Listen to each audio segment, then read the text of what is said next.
So today we're at Castaway Carbon. We're making carbon steel pans. Yes, sir. Somebody's got one here. She's a little bit too eager to hit me in the head with it. Help. I'm gonna blink twice for help. These types of pans, these carbon steel pans have been growing in popularity a lot. So they've got a lot of similarities like cast iron, except these aren't gonna be as brittle. They're gonna be easier to form, making them lighter. Thinner? And thinner. Okay, I get it now. So I'm a little bit more like the carbon steel and you're more like the cast iron. But I think these are also easier to handle, and I don't think the same can be said about you.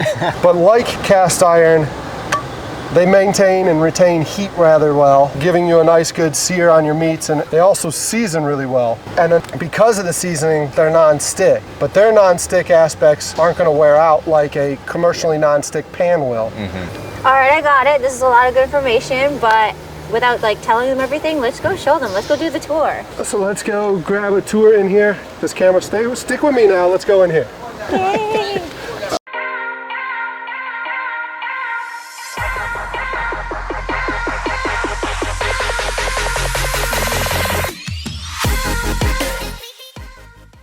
So let's go ahead and walk through the shop, and we'll take you through our manufacturing process.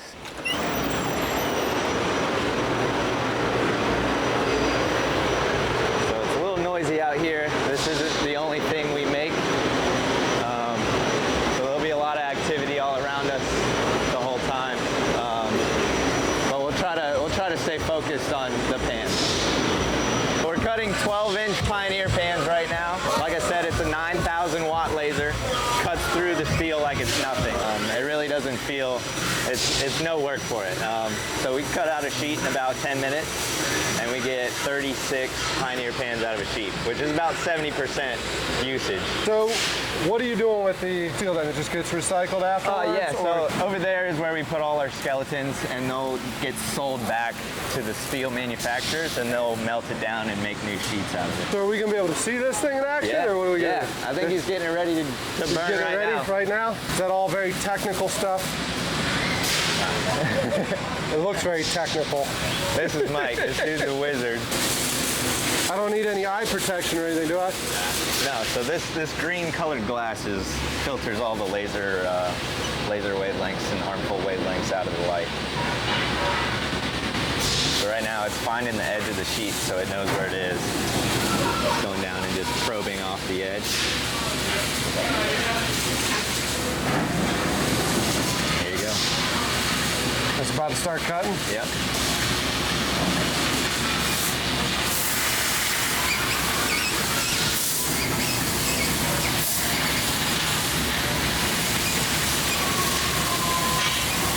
And that's a pan.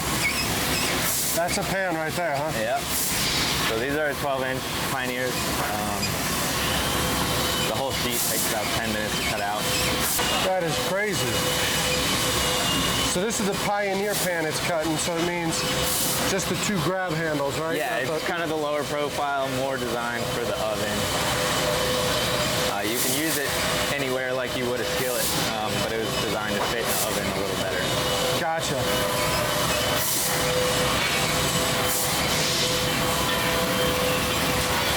There's no way to track that thing's movement. It moves quick.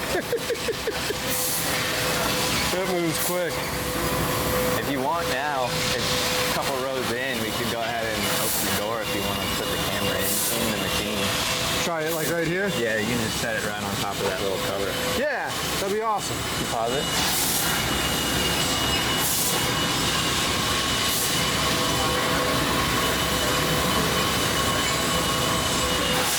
That is so cool.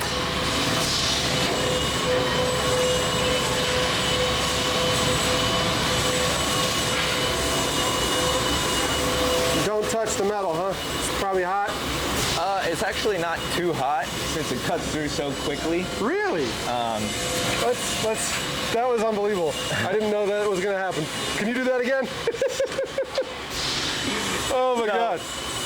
The laser works, it shoots out a laser and follows that with hot air or a high pressure air blast. So the heat is melted, but then it gets blown away. So that molten metal is just blown away super quickly, and the heat doesn't really have a chance to make it into the sheet. If it was thicker material, it'd be warmer, but since it's 11 gauge or 3 millimeter, it really doesn't get that hot. Awesome. This is showing you the pans.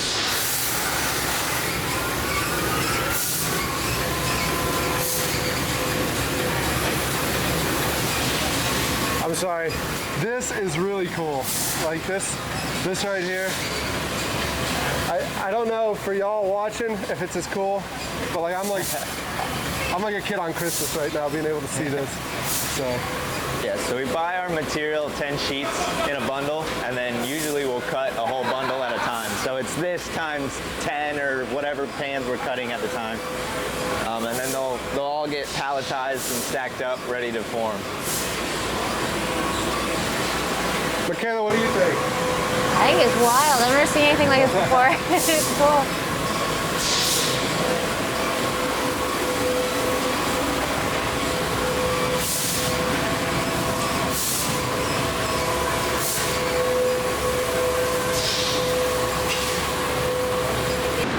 Sheet that was in there is going to come flying out of there, and then these little fingers up top are going to pick up that whole sheet and stack it for us.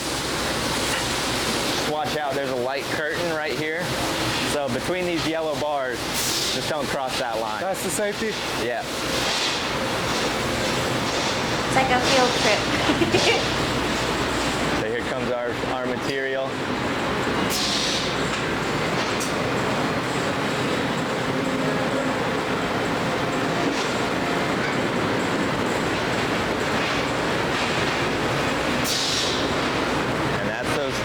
That's the pans that just cut. Right there. Yeah. That's what we just watched. I think you tripped that light curtain. I don't know. Oh, geez, did I? I'm sorry. Mike's coming over to yell at me. Sorry about that.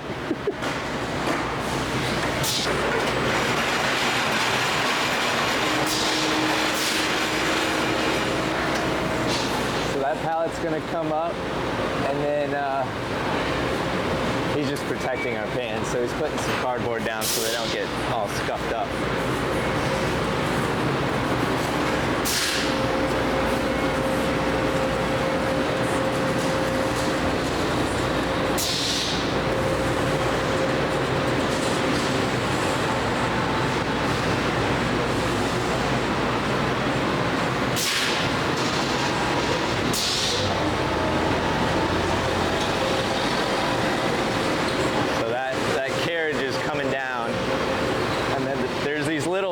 That go between the slats on the laser, and they come in like this and pick up the whole sheet.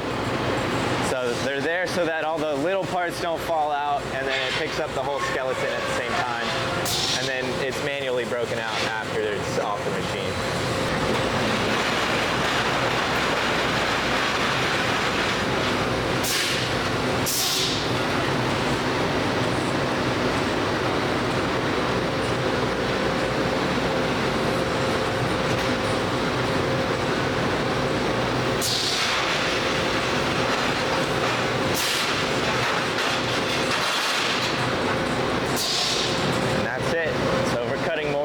Sheet, they'll all stack up right there, and then they'll get taken out with a forklift, and then we'll stack them up on a pallet ready to form. So this is what just came out of there. Yeah.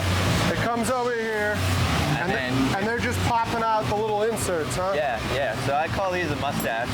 The mustache? Why do you call it a mustache? All the Pioneer pans have some certain size of a mustache. And that's also scrap. That'll get sent back to the mill to get reused. They just push those out by hand? Yep, you can just go ahead and push it out if you want. Oh wow, look at that. Yeah, so it's only held on by a small tab. So other than the laser, there's no other machines to get the pans ready to form. Very cool. Yeah. Very cool. So if you want, we can take a look at our forming process next. so it's not going to be the 12-inch Pioneer, but I got some 10-inch Pioneers that we can form.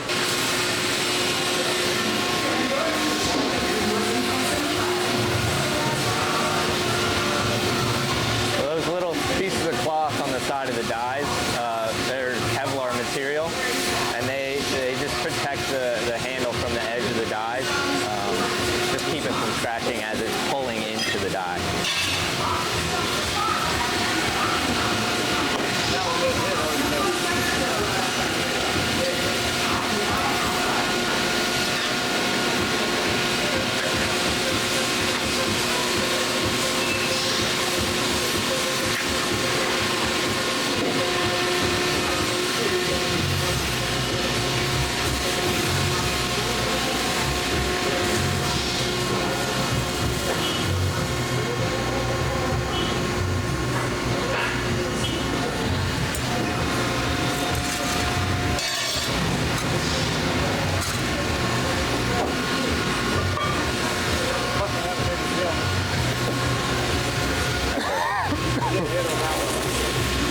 So that's our pan when it comes out.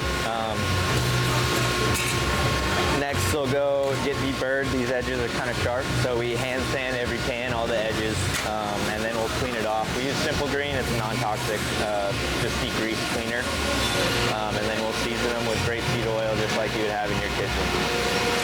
So if you want to come up, it's safe to stand anywhere around here. You get a good video of the pan forming into the die. Go ahead.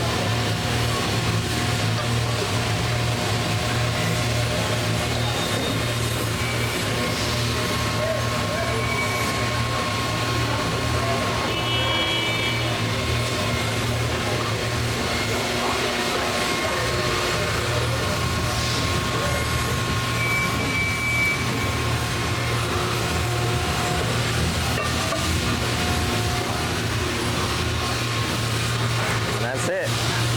Everything's a variation of this same process, different sizes. Behind you there are all the dies for all our other pans.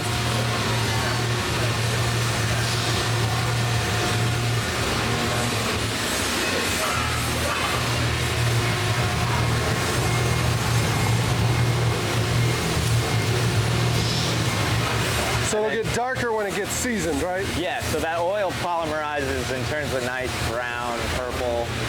We try and go for a dark purple, just to make sure that oil is totally polymerized, because I don't know if you've ever had a sticky seasoning job, but we don't want that. So after this, we deburr them all by hand. We sand all the edges just to make sure they're comfortable to hold on to, and then we take them back to our seasoning shop. So that's all down here a little bit further? Yep. Let's go to it.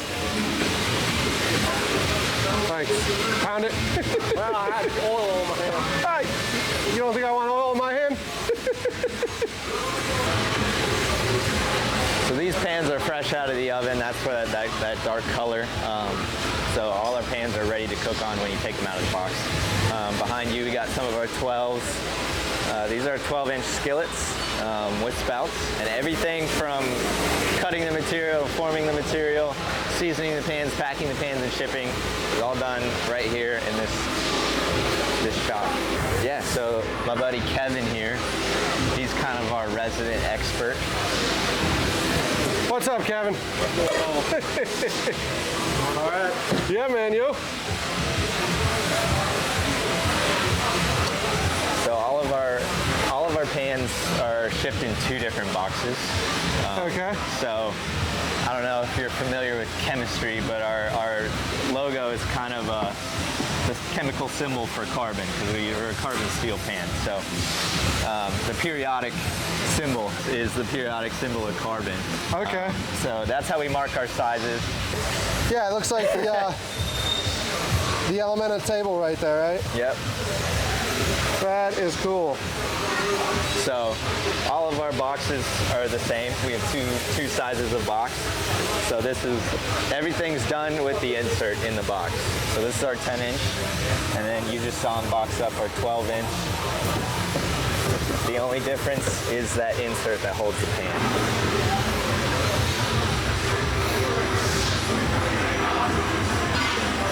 behind you, we're getting ready for a show coming up. So You got the wildlife expo, we got right? a lot of stock at the moment. We're hoping we can get rid of most of it, if not all of it. These are cute.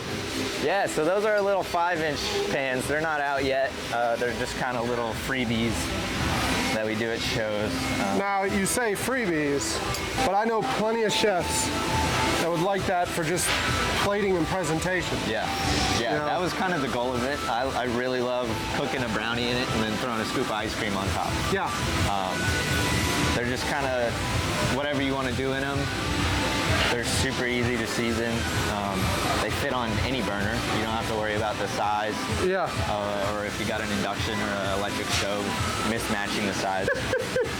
You okay over there? she's dancing with it. So we've seen him cut it. We've seen him press it. And then what is he other than, we haven't seen him season it, right? They go in there and they get seasoned or what? Yeah, so that oven, we don't do anything you wouldn't do at your house. Okay.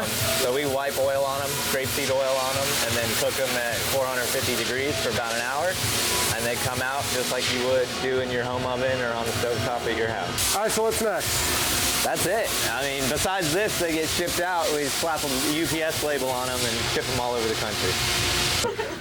So this is our engraving room. We do a lot of stuff. We actually have a new project we're working on. This is new. This machine just engraves our logo in the handle. You'll see this in the near future. It's not quite there yet, but How far? How far near future? within the next month. Okay. Head upstairs.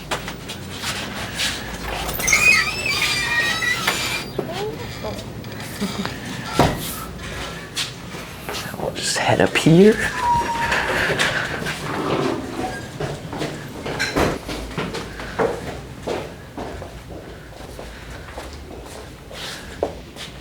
So these are the guys. The guys. The guys? This is Brian over here. Chris is over in his office.